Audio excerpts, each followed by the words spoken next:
इस देश के अंदर आज़ादी के बाद से पूरा 45 वर्ष तक लगातार कांग्रेस का एक छत्र राज रहा। उसमें तो उन्होंने कभी कोई भागीदारी नहीं दिया, ना ही कभी किसी को कोई अधिकार दिया। भारत के संविधान को कभी उन्होंने लागू नहीं करने का काम किया। तो इस तरह, और आज की तारीख में पुनः अभी जो है बीच में भी उनकी सरकार रही, तब तो उनने किया नहीं है। अब आज इस तरह की जो बातें कर रहे हैं वो पूरी तरह से जो है इस देशवासियों को बेवकूफ़ बनाने का उनका जो है एजेंडा है। और इसके अलावा है, लेकिन जब उनके शासन में जुर्म जाति अत्याचार भारी पैमाने पर हुए तब वो क्यों नहीं रोक पाए? क्यों नहीं रोक पाए?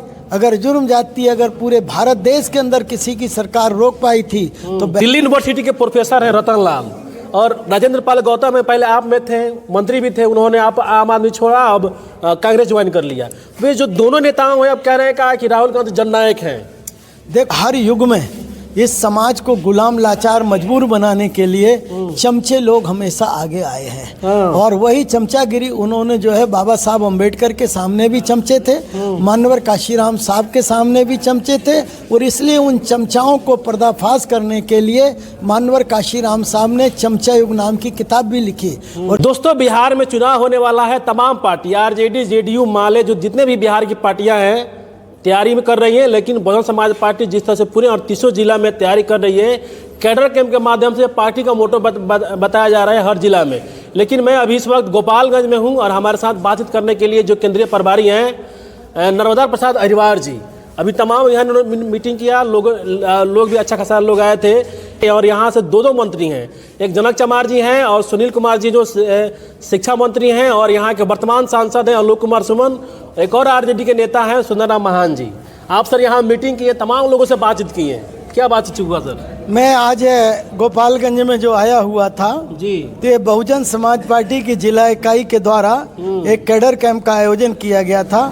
उस कैडर कैंप में आया हुआ था, जिस कैडर कैंप में बड़े पैमाने से जो है इसके कामयाब बनाने के लिए उसमें मैंने बहुजन समाज पार्टी के जो आगामी चुनाव हैं वो चुनाव में क्या भूमिका होना चाहिए और किस तरह से उनको चुनाव की तैयारी करना चाहिए, तथा बहन माननीय बहुजन समाज पार्टी की राष्ट्रीय अध्यक्ष माननीय बहन जी कुमारी मायावती जी के क्या आदेश निर्देश है, उन सबको बताने का काम मैंने आज किया। कुछ दिन पहले राहुल गांधी पटना आए थे, संविधान पर चर्चा कर रहे थे, कह रहे थे कि संविधान बचाना है इस देश से। कैसे देखते हैं इस बयान को? मुझे जो है राहुल गांधी की इन बातों को उपहास सा लगता है कि किस तरह से वो जो है इस देश के साथ में और देशवासियों के साथ में उपहास भरी बातें कर रहे हैं। इस देश के अंदर आज़ादी के बाद से पूरा 45 वर्ष तक लगातार कांग्रेस का एक छत्र राज रहा। उसमें तो उन्होंने कभी कोई भागीदारी नहीं दिया, ना ही कभी किसी को कोई अधिकार दिया। भारत के संविधान को कभी उन्होंने लागू नहीं करने का काम किया। तो इस तरह, और आज की तारीख में पुनः अभी जो है बीच में भी उनकी सरकार रही, तब तो उनने किया नहीं है। अब आज इस तरह की जो बातें कर रहे हैं वो पूरी तरह से जो है इस देशवासियों को बेवकूफ़ बनाने का उनका जो है एजेंडा है। और इसके अलावा कुछ नहीं है। जिस तरह का जो है अभी उनने लोकसभा में किया, डॉक्टर बाबा साहब अम्बेडकर का जो है संविधान दिखाकर, उनका फोटो दिखाकर 99 सांसद तो जिता लिए। जब सुप्रीम कोर्ट ने 1 अगस्त 2024 को जब शेड्यूल कास्ट शेड्यूल ट्राइब के उपवर्गीकरण और क्रीमी लेयर का निर्देश जारी किया तो उसके खिलाफ तो उनका किसी का मुंह नहीं खुला। उस समय कांग्रेस किधर चली गई थी, राहुल गांधी किधर चले गए थे? उस समय क्यों नहीं विरोध किया उन्होंने? उस समय क्यों नहीं बोला कि ये उपवर्गीकरण नहीं हो सकता है, ये असंवैधानिक है? उस समय संविधान क्यों किधर भूल जाते हैं? सिर्फ वोट लेने के लिए उनको ये बात याद रहती है और जैसे ही वोट ले लिए तो उसके बाद तो वो भूल जाते हैं। और उधर पर जो है बाबा साहब अम्बेडकर के बारे में बात करने की जगह तो संसद के अंदर तो वो शंकर जी की तस्वीर दिखाते हैं, फिर उधर अम्बेडकर की तस्वीर क्यों नहीं दिखाते हैं? तो इस तरह का उनका हाल है। तो ये बाहर कुछ है, अंदर कुछ है, सिवाय देशवासियों को बेवकूफ़ बनाने के अलावा उनका कोई एजेंडा नहीं है। राहुल गांधी कह रहे हैं कि जब हमारी सरकार आएगी तो सबको हिस्सेदारी देंगे, भोजन की बात कर रहे हैं। वो कोई हिस्सेदारी नहीं दे सकते हैं। उनके जो है नाना ने नहीं दिया, उनकी नानी ने, उनकी जो है नानी ने नहीं दिया, उनकी जो है उनके पिता ने नहीं दिया, अब ये क्या देंगे? इसलिए जो है, और इनकी अब ये सरकार बनाना भूल जाएं, इनकी कभी सरकार बनने वाली है ही नहीं। समझ सकते हैं, लेकिन जब उनके शासन में जुर्म जाति अत्याचार भारी पैमाने पर हुए तब वो क्यों नहीं रोक पाए? क्यों नहीं रोक पाए? अगर जुर्म जाति अगर पूरे भारत देश के अंदर किसी की सरकार रोक पाई थी तो बहन कुमारी मायावती जी की उत्तर प्रदेश में रोक पाई थी अन्याय अत्याचार, और हर किस्म के अत्याचारों से निजात दिलाने का काम बहन जी ने किया था। और बहन जी के अलावा इस देश के अंदर कोई भी अत्याचारों से मुक्ति नहीं दिला सकता है, ये हम पूरे विश्वास और संकल्प के साथ कहते हैं। दिल्ली यूनिवर्सिटी के प्रोफेसर हैं रतन लाल और राजेंद्र पाल गौतम में पहले आप में थे, मंत्री भी थे, उन्होंने आप आम आदमी छोड़ा, अब कांग्रेस ज्वाइन कर लिया। वे जो दोनों नेताओं हैं अब कह रहे हैं कि राहुल गांधी जननायक हैं।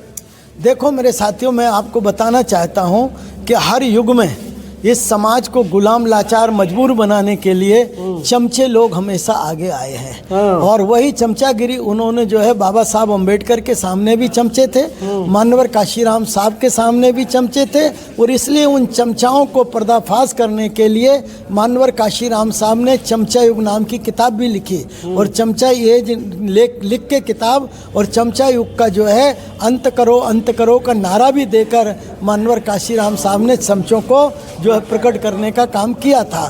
तो बहन मायावती जी के ज़माने में भी अगर ये चमचे आए हुए हैं जो बहन जी को रोकने का काम कर रहे हैं, बहुजन समाज पार्टी को रोकने का काम कर रहे हैं, तो ये चमचे तो हर युग में आए हैं, लेकिन चमचों का उपयोग तब तक होता है जब तक उनकी ज़रूरत होती है। चमचे का उपयोग जो है उससे जो है क्या किया जाता है, तो वो कहना चाहिए जब आग में जो कोई पानी गर्म होता है उसमें कोई चावल डालता है, कोई दाल डालता है, तो वो जमे ना, इसलिए उसको ही खंगालने के लिए चमचे को गरम जो है डाल के उसको किया जाता है।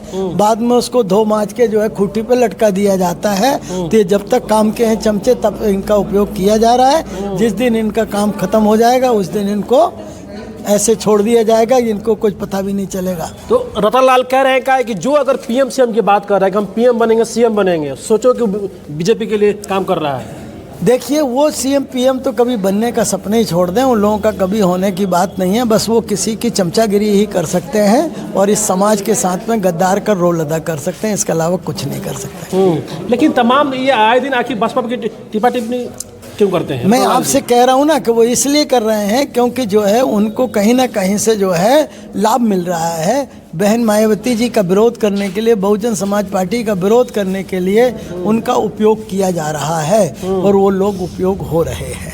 संदेश क्या दीजिएगा उन लोगों के लिए? मैं आपसे कहना चाहता हूँ कि इस दबे कुचले शोषित समाज को अगर मुक्ति दिलाने के लिए फूले साहब छत्रपति साहू महाराज परम पूज्य डॉक्टर बाबा साहब अम्बेडकर ने 40 साल का एक कठोर संघर्ष करके इस देश के अंदर इतना बढ़िया संविधान दे के हमें आज़ादी की ज़िंदगी देने के लिए दिया हुआ है, पूरे लोगों की मुक्ति के लिए दिया हुआ है, जिसे समझकर मानवर काशीराम साहब और बहन कुमारी मायावती जी ने अपना पूरा जीवन समर्पित करके इस समाज के अंदर मान सम्मान स्वाभिमान पैदा करने का काम किया है। तो उनको चाहिए कि इन महापुरुषों के नक्शे कदम पर चलकर और जो है चलने का काम करें, नहीं तो आने वाली पीढ़ी उन्हें चमचों के अलावा कहीं पर भी याद करने वाली नहीं होगी। क्या लगता है कि इस बार बसपा कुछ कमाल करेगी बिहार में? निश्चित रूप से बहुजन समाज पार्टी का आज आपने गोपालगंज के अंदर देखा कि हमारे पूरे मजबूत जितने कार्यकर्ता सैकड़ों की तादाद में आए थे, आज सब ने इस बात का संकल्प लिया है